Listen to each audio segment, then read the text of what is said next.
Hi, I'm Tom Fleming for Broadcast Writing. The 30-second YouTube television ad that I chose to determine whether it was using rational or emotional appeal was the University of Queensland television commercial. It's an advertisement that is making an emotional appeal. Applying the pleasure method, I see enrichment.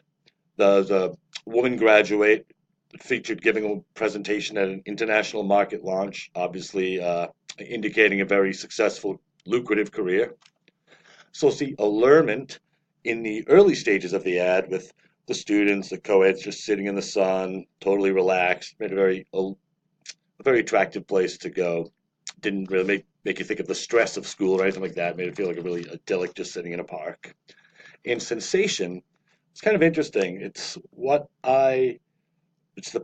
word that sensation is what most parallels my feeling about the swirling confetti-like metallic figures that were sort of in a wave and a directional arrow throughout the entire ad. It made it easy to visualize yourself being sort of carried along with it back into the school, like the central person in the commercial was. So overall, I thought it was a appealing commercial, and interesting. There was very little speaking. Like none of the participants in the ad, the actors, were speaking. There was words overlaid on the screen, but I still think it was very effective. All right.